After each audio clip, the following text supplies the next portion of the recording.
21 февраля Верховный суд отклонил иск Бориса Надеждина. Он пытался оспорить отказ ЦИКа в регистрации в качестве кандидата в президенты. Команда политика собирается обжаловать решение в течение 5 дней. Мы будем наблюдать за ситуацией, но пока давайте скажем. Нет, выдвижение антивоенного кандидата, очереди на подпись, борьба в избирательной комиссии и в суде – все это не напрасно. Вся страна знает, что Борис Надеждин собрал необходимые 100 тысяч подписей и собрал гораздо больше. Но теперь нам пора поговорить, что будет, если, вопреки закону и явно выраженной воле избирателей, Борис Надеждин не попадет в бюллетень. Давайте сегодня обсудим, кто там будет еще в этом бюллетене и что можно делать. Надо только не забывать, эти выборы не про то, кого нам выбрать президентом. Эти выборы по факту плебисцит о продлении власти Владимира Путина. Голосование за Путина и неявка на избирательный участок – это, по сути, две формы согласия с тем, что происходит сейчас в стране. А вот голосование против Путина, каким бы оно ни было, это демонстрация протеста, причем легальная и безопасная. Но все же, как голосовать против Путина? За кого-то из других троих или против всех? Все кандидаты, мягко говоря, сомнительные и совсем не горят желанием, чтобы за них голосовали. Но, тем не менее, голос за них, так же, как и испорченный бюллетень, это голоса против Путина. Поэтому давайте сегодня обсудим, кто же еще будет в бюллетене и как можно выступить против.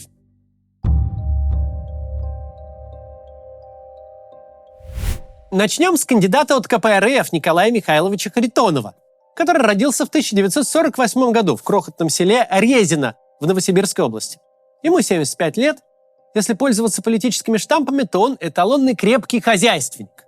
Агроном, бывший председатель совхоза «Большевик» и бывший командир артиллерийского взвода пограничников. Окончил Новосибирский сельхозинститут и Академию народного хозяйства, кандидат экономических наук, заслуженный работник сельского хозяйства и еще заслуженный работник физкультуры. Харитонов начал свою политическую карьеру еще в советские времена, аж в 70-е годы. Несколько раз избирался депутатом сельского, потом районного и областного советов, а в 90-м году был избран народным депутатом РСФСР.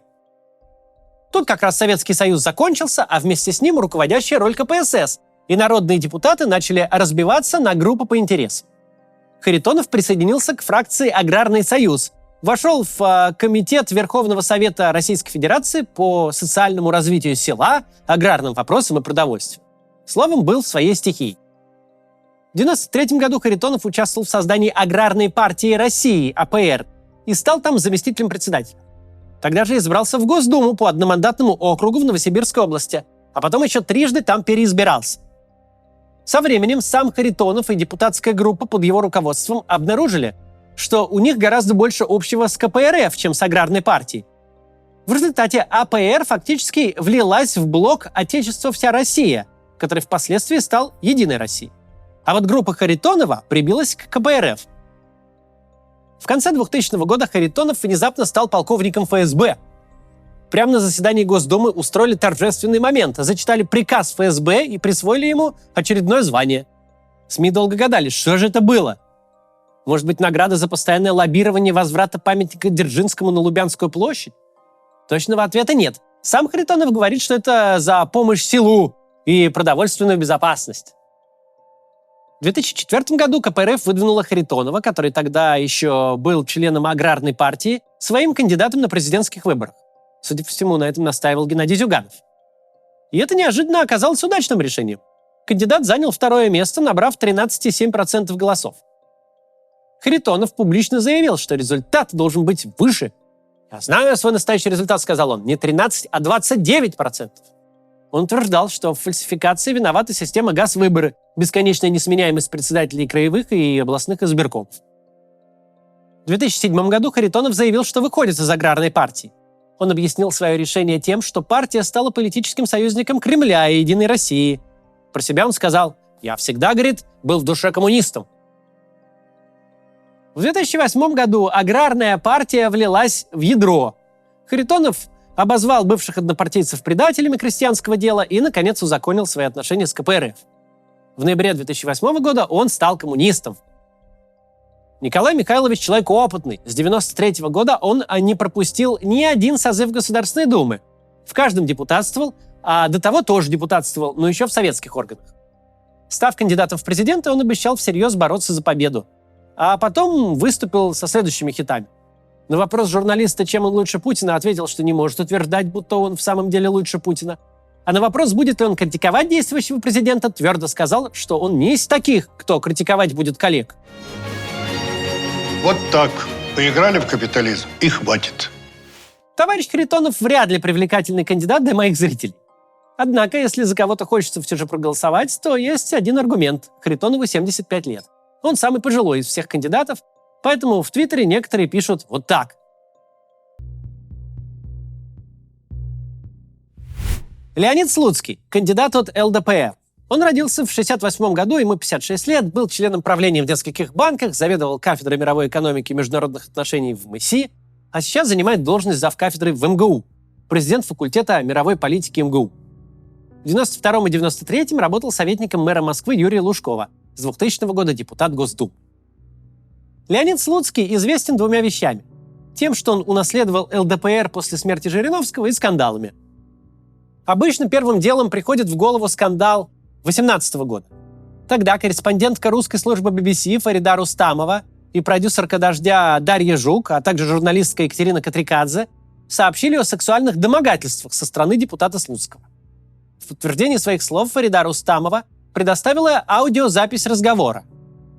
Началось расследование комиссии по этике, но оно свелось к тому, что в поддержку Слуцкого выступила не только комиссия, но и спикер Госдумы Володин, глава Чечни Кадыров, Мария Захарова и даже почему-то Мирей Матье, французская певица. Все они экспертно подтвердили, что Слуцкий бы никогда... Как вы могли такое подумать? Среди прочих скандалов есть и обычные для российских депутатов, и экзотические. Обычно это обвинения в коррупции, в получении взяток, в несоответствии доходов расходам. Словом, все как всегда. Необъяснимые гектары на Рублевке, роскошные автомобили, элитные жилые комплексы, дети на учебе в Швейцарии. И по мелочи. Например, правила дорожного движения не для него писаны. Экзотика у Леонида Слуцкого связана с религией. То он решит отметить религиозный праздник и пролетит на вертолете и сядет посреди Троицко-Сергиевой лавры, то использует православный благотворительный фонд для мутных финансовых операций. Первая реклама, вышедшая от Слуцкого, прям говорит, что он пустое место, а избирателям продают голосование за дело Жириновского. Странноватый ролик. Я уберу? Нет, оставьте. Дело Жириновского живет. Слуцкий – кандидат в президенты России. Из всего набора неприятных типов этот, наверное, самый неприятный.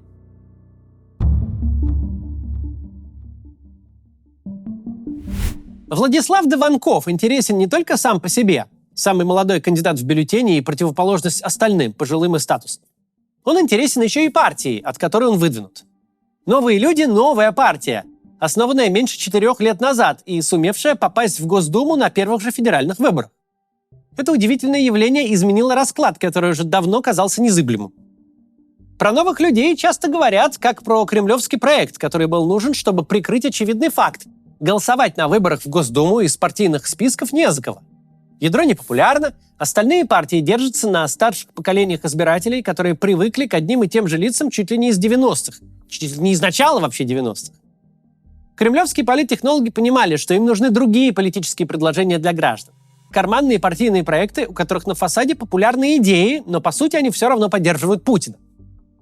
Самой популярной идеей, как нетрудно догадаться, является либеральная.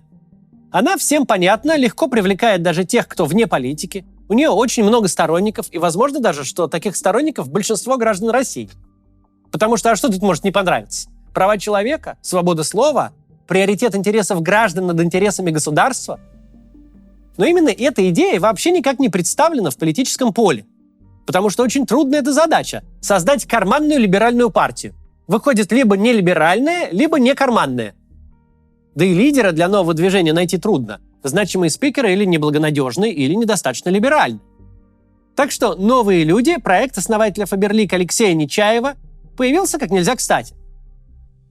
В партии особо не было известных людей, а разве что Сардана Авксентьева, про которую только что легенды не слагают, ну и сам Алексей Нечаев. Несмотря на это, во время думской избирательной кампании рейтинг партии начал расти буквально на ровном месте. Мы уже видели, как это бывает, когда общество буквально жаждет хоть какого-нибудь ответа на свой запрос. Новые люди на выборах в 2021 году набрали 5 с лишним процентов голосов. От партии избрались 13 депутатов. Нечаев обещал этими силами взлохматить Госдуму. Сам кандидат Владислав Дованков родился в том же году, что и я, 25 февраля 1984-го, в Смоленске, в семье военного летчика. В 2006 году он окончил исторический факультет МГУ, где специализировался на истории Соединенных Штатов.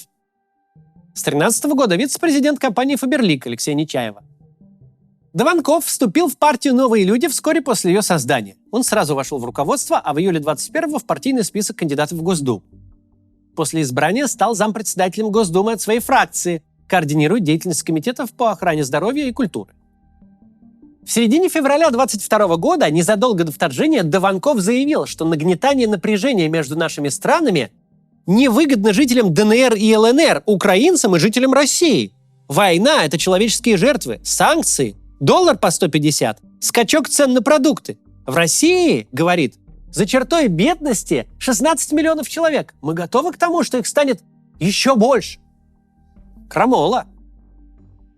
22 февраля 2022 года Госдума и Совет Федерации голосовали за признание независимости так называемых ДНР и ЛНР. Решение было принято единогласно. За голосовали и новые люди. Дованков выступил с заявлением, что демократия – это когда мы дискутируем до принятого решения. Когда решение принято, нужно действовать. Видимо, кнопку тыкать. Вообще, все законодательные инициативы Дованкова можно разделить на 3 группы – вредные, полезные и смешные. Давайте сначала про главную вредную. Владислав Дованков – соавтор закона о запрете трансгендерного перехода. Однако соавторами законопроекта стали целых 400 депутатов. Так иногда делают, когда какой-то спорный законопроект необходимо протолкать через Госдуму. Теперь о полезных инициативах Дованкова. Среди них законопроект, по которому родители смогут бесплатно находиться в стационаре с детьми до 8 лет, и законопроект об отмене штрафов за проживание граждан без регистрации. За то, что вы не сообщили чиновникам, где живете, вы до сих пор можете получить штраф от 2000 рублей. Это полнейший архаизм. По сути, он тянется с крепостного права, сказал Дованков. После мятежа Пригожина Дованков предложил не применять статью о дискредитации армии хотя бы против тех, кто критикует мятеж. Потому что сложилась парадоксальная ситуация, говорил он, когда по букве закона полагалось сажать тех, кто не одобрил марш справедливости.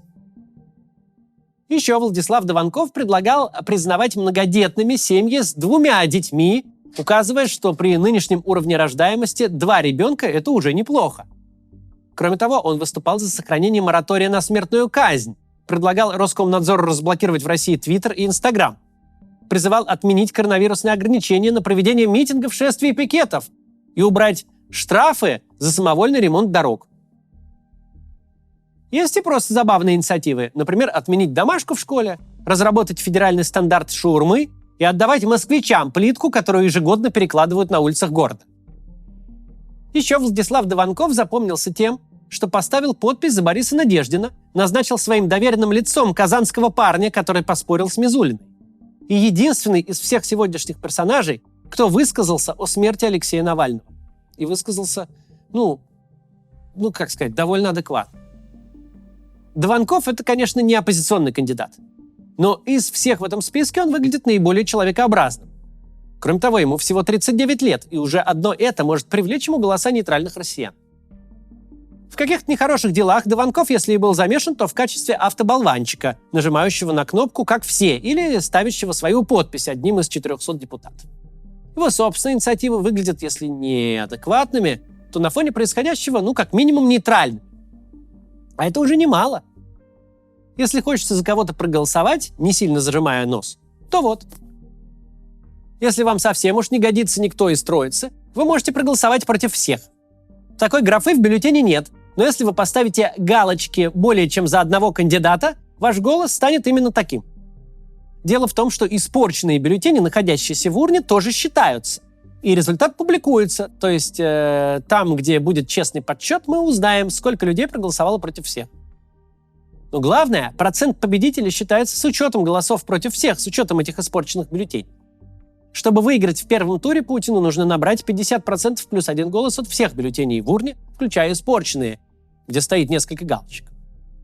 Так что испорченный бюллетень – это тоже голос против Путина.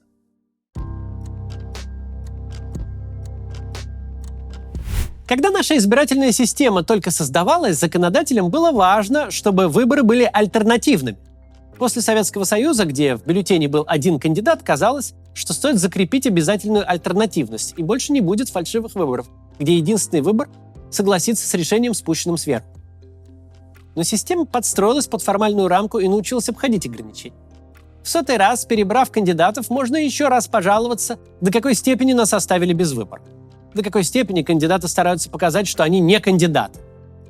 Они не пытаются победить и с самого начала ни в какую победу не верят.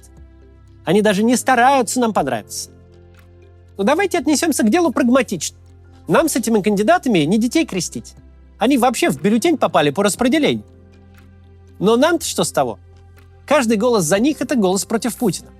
Это определенное заявление в лицо системе, что граждане предпочитают Путину председателя совхоза «Большевик» или 39-летнего осторожного как бы либерала Дованко, который, кстати, буквально вчера аккуратно сказал, что он за мир и переговоры. Потом, правда, ритуально добавил, что на условиях России. Вроде и хочет заинтересовать антивоенную аудиторию, но так, чтобы ей не пришлось извиняться и срочно ехать на Донбасс с концертом. Мы можем просто использовать этих случайных кандидатов, чтобы выразить свою позицию против, чтобы показать, как нас много. Мы не можем прямо повлиять на формальный результат выборов, но можем попробовать сделать так, чтобы в этот формальный результат никто не поверил. Как сейчас никто не верит, что кандидат Путин собрал 100 тысяч голосов, а кандидат Надеждин – нет. Так что давайте пробовать. До завтра.